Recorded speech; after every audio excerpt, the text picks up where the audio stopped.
दोस्तों कहानी शुरू होती है और हम देखते हैं चंपक चूनावाला को, जो कि एक एडवर्टाइजिंग एजेंसी में काम करता है। चूनावाला ठरकियों के शहर लास वेगस में अपनी सिंगल मां के साथ पला बड़ा था, जो कि एक शो गर्ल थी, जिसके चलते उसका पूरा जीवन सुंदर लड़कियों के बीच ही निकला, जिस वजह से वो खुद को लड़कियों के लिए भगवान का भेजा हुआ फरिश्ता मानने लगा। चूनावाला की शादी बर्बादी नाम की एक औरत से हुई थी और उसके साथ उसकी चपटी चूची नाम की एक 15 साल की बेटी भी थी। लेकिन अब बर्बादी ने चूनावाला को छोड़कर हाल ही में टेड नाम के एक आदमी से शादी की है और उसकी बेटी के भी उसके साथ कुछ खास अच्छे रिलेशन नहीं है। लेकिन चूनावाला की जिंदगी में अभी भी बहुत सारी लड़कियां हैं जिन्हें जरूरत पड़ने पर वो उनकी दबा कर लेता है, जिनमें से एक है उसकी क्रश लोला, जो कि एक कॉफी शॉप में काम करती थी। हम देखते हैं कि चूनावाला अपने काम में बहुत अच्छा है और वो लोगों को प्रोडक्ट बेचने में बहुत ज्यादा स्किल्ड है। हालांकि वो ये तो जानता है कि लड़कियों को पटाकर उन्हें अपने बिस्तर पर कैसे लाना है, लेकिन लड़कियों के मन में क्या चलता है इसके बारे में वो कुछ भी नहीं जानता। अब अमेरिका में लड़कियां सबसे तेजी से बढ़ने वाली कंज्यूमर ग्रुप बन चुकी थी और चूनावाला की क्षमताएं और स्किल्स तेजी से कम होती जा रही थी। इसके अलावा जब उसे पता चलता है कि उसके बॉस ने कंपनी के क्रिएटिव डायरेक्टर की पोस्ट के लिए बबीता नाम की एक लड़की को रख लिया है,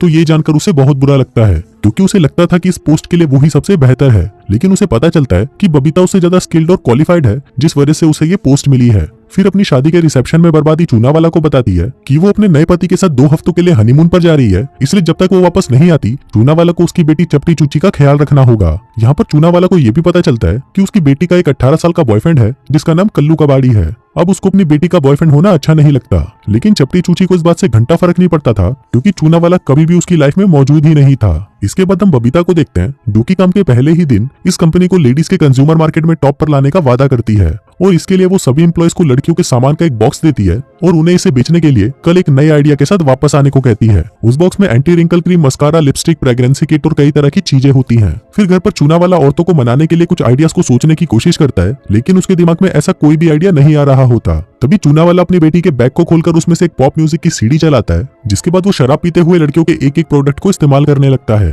लेकिन फिर वो जैसे ही लड़कियों की ब्रा को पहनने लगता है, तभी वहां पर चपटी चूची अपने बॉयफ्रेंड के साथ आ जाती है। अब अपने बाप की ऐसी हरकतों को देखते हुए वो शर्मिंदा होकर अपने बॉयफ्रेंड को वापस घर भेज देती है। चूनावाला अपनी बेटी को समझाने की कोशिश करता है, लेकिन उसकी बेटी उसे गालियां देकर अपने रूम में चली जाती है। अब चूनावाला अपनी एड कंपनी के लिए आइडिया सोच रहा होता है, जिस दौरान वो एक ड्रायर उठाकर उससे बकचोदियां करने लगता है, लेकिन तभी वो फिसल जाता है और ड्रायर पकड़े हुए सीधा बाथरूम में गिर जाता है, जिससे उसे करंट के झटके लगते हैं और वो वहीं बेहोश हो जाता है। फिर अगली सुबह चूनावाला को उसकी नौकरानी कमरे की सफाई के लिए जगाती है और कमरे में फैलाई हुई गंदगी को देखकर सोचने लगती है कि ये भूसा वाला लड़कियों के सामानों के साथ क्या क्या बकचोदियां कर रहा था। तभी चूनावाला उसे कहता है कि ये तो सिर्फ एक्सपेरिमेंट के लिए था। नौकरानी कहती है, लेकिन मैंने तो तुम्हें कुछ नहीं बोला। फिर वो नौकरानी सोचती है कि आज तो मैं अपने बॉयफ्रेंड से पीछे से डलवाऊंगी, जिसको सुनकर चूनावाला कहता है कि आज तो तुम काफी मूड में लग रही हो। इस पर नौकरानी कहती है कि भूखड़ी के मैंने तुझे कहाँ कुछ बोला। इसके बाद चूनावाला जब पार्क में घूम रहा होता है, तो उसे उसके आसपास से गुजर रही लड़कियों की दिमाग की बातें सुनाई देने लगती हैं, जिनमें से कोई अपने कॉफी मेकर के खराब होने के बारे में सोच रही थी, तो कोई ये सोच रही थी कि आज रात को उसका बॉयफ्रेंड उसकी चीखें निकाल देगा। अब चूनावाला को समझ नहीं आ रहा था कि उसके साथ ये क्या हो रहा है, और तब जाकर उसे पता चलता है कि वो औरतों की मन की बातें सुन सकता है। अब ये सिचुएशन और भी ज्यादा बदतर तब हो जाती है जब उसे पता चलता है कि उसकी कोवर्कर उसे एक नंबर का चूतिया समझती है। अब कोई तो उसे छक्का समझती है और कोई उसकी घटिया शक्ल का मजाक उड़ाती है। अब चूनावाला की विचार पढ़ने की पावर से उसे पता चलता है कि डैरिन नाम की एक लड़की खुद की जान लेना चाहती है। इसके साथ ही उसकी सेक्रेटरी उसके साथ काम करके खुश नहीं है और वो कंपनी से बदला लेने के लिए कंपनी के फोन का इस्तेमाल अपने बॉयफ्रेंड को कॉल करने के लिए करती है।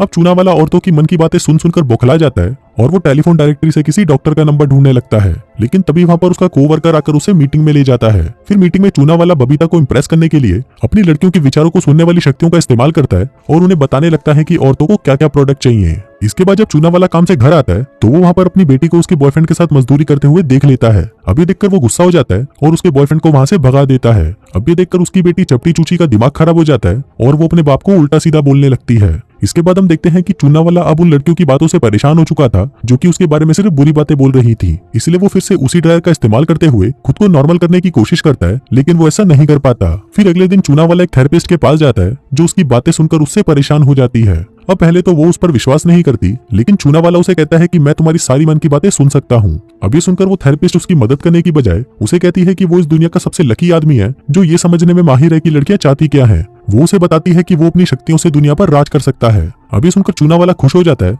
और फिर अपनी शक्तियों का इस्तेमाल करके वो सबसे पहले लोला को इम्प्रेस करने की कोशिश करता है। वो उसे वही सब कुछ कहता है जो वो सुनना चाहती थी और फिर वो उसे अपने साथ डेट पर चलने के लिए पूछता है, जिस पर वो मान जाती है।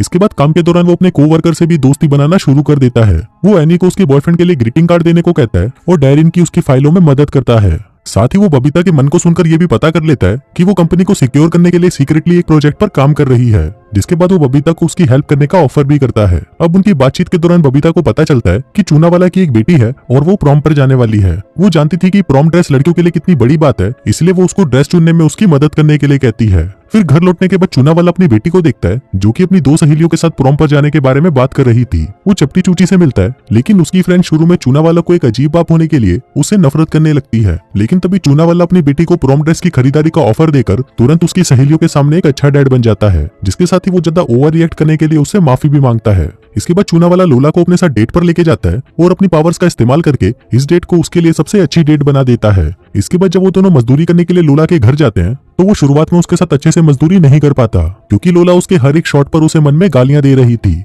लेकिन फिर उसकी बातें ध्यान से सुनकर चूनावाला लोला के साथ ऐसी मजदूरी करता है कि वो लोला की चीखें निकाल देता है, जिससे इंप्रेस होकर लोला अपने मन में उसके घोड़े को एनाकोंडा कहती है। अब चूनावाला लड़कियों के चेहरों पर ज्यादा फोकस करने लगता है और औरतों के साथ बार बार डेट पर जाकर उन्हें समझने की अपनी स्किल्स को सुधारने लगता है। चूनावाला बबीता के साथ भी ज्यादा समय बिताने लगता है। वो बबीता के मन में से उसके आइडियाज को चुरा लेता है और उसे उसी का ही आइडिया सुनाकर इंप्रेस कर लेता है, जिससे बबीता को लगता है कि उन दोनों में बहुत कुछ सिमिलर है और वो उसे पसंद करने लगती है। इसके अलावा चूनावाला की अपनी बेटी के साथ रिलेशन अब ठीक होने लगते हैं। वो उसके प्रोम के लिए उसकी ड्रेस ढूंढने में मदद करता है, जिससे फाइनली वो उसके साथ एक अच्छा बॉन्ड बना लेता है। लेकिन यहाँ पर चूनावाला को शक है कि उसका बॉयफ्रेंड उसे छोड़ने से पहले उसके साथ सिर्फ सोना चाहता है, और अगर उसकी बेटी तैयार नहीं है तो वो उसे उसके बॉयफ्रेंड के साथ मजदूरी करने से मना कर देता है। अब चपटी चूची पहले तो उसे ड्रेस खरीदने के लिए थैंक्स बोलती है, लेकिन फिर वो उसे एक ओवर प्रोटेक्टेड फादर बनने से मना कर देती है। इसके बाद जब वो बबीता के साथ होता है तो वो उसकी मन की बातें सुनकर फिर से उसे इंप्रेस करने की कोशिश करता है, लेकिन अब बबीता के साथ ज्यादा टाइम बिताने की वजह से वो अब उससे प्यार करने लगा था। फिर एक रात डिनर डेट के बाद वो दोनों किस करते हैं, लेकिन तभी वो देखता है कि वहाँ पर लोला बाहर से उन्हें देख रही होती है।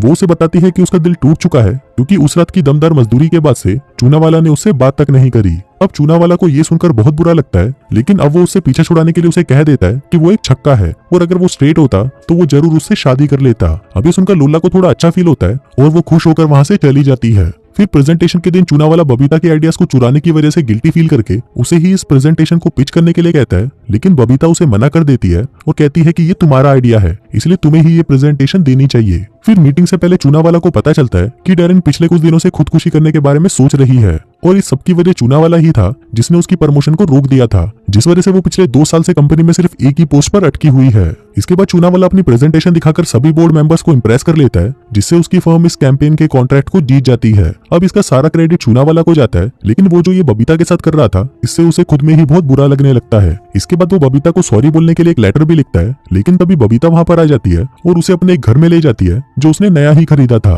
बबीता इस घर को लेकर बहुत खुश थी, जिसके बाद वो चूनावाला के साथ वहां पर पलंग तोड़ मजदूरी भी करती है।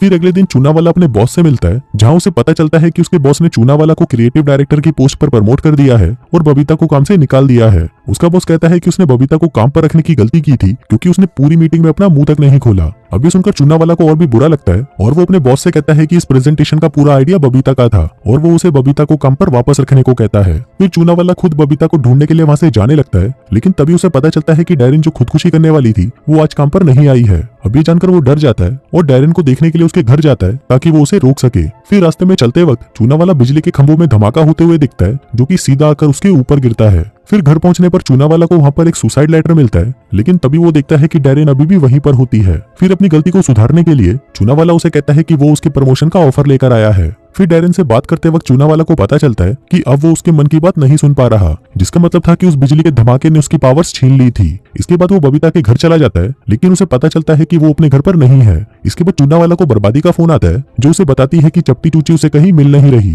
अब चूनावाला परेशान होकर सीधा प्रॉम में पहुंच जाता है और उसे ढूंढने लगता है, लेकिन तभी उसे वो एक होटल के वॉशरूम में रोती हुई मिलती है। चूनावाला उससे पूछता है कि क्या हुआ, जिस पर उसकी बेटी बताती है कि उसके बॉयफ्रेंड ने उससे ब्रेकअप कर लिया। तभी चूनावाला उसे कहता है कि मुझे मेरी बेटी पर गर्व है। अब अपने बाप की बातों से खुश होकर उसकी बेटी रोना बंद कर देती है और उसके साथ वापस घर चली जाती है। अब चूनावाला अपनी बेटी को सुलाता है और फिर आधी रात को फिर से बबीता के घर आ जाता है। लकीली इस बार वो उसे घर पर मिल जाती है। अब चूनावाला उसे सारी सच्चाई बता देता है कि वो औरतों की मन की बातें सुन सकता है और इसी शक्ति का इस्तेमाल करके उसने उसके आइडियाज को भी चुरा लिया था, क्योंकि उसे कंपनी में प्रमोशन चाहिए था। इसके साथ ही वो उसके लिए अपनी फीलिंग्स को भी एक्सेप्ट कर लेता है और कहता है कि वो उससे बहुत प्यार करता है। अब चूनावाला को लगता है कि ये सुनकर बबीता उसे लिपट जाएगी, लेकिन तभी बबीता उसे कहती है कि वो उसे काम से निकाल रही है। अभी सुनकर चूनावाला को बिल्कुल भी बुरा नहीं लगता, क्योंकि वो इसी का हकदार था। जिसके बाद वो दुखी होकर वहां से जाने लगता है, लेकिन तभी बबीता उसे रोक देती है और कहती है कि उसने उसको माफ कर दिया है और वो भी उसे पसंद करती है। अब वो दोनों एक दूसरे को चूसने लग जाते हैं और इसी के साथ ही ये कहानी यहीं खत्म हो जाती है।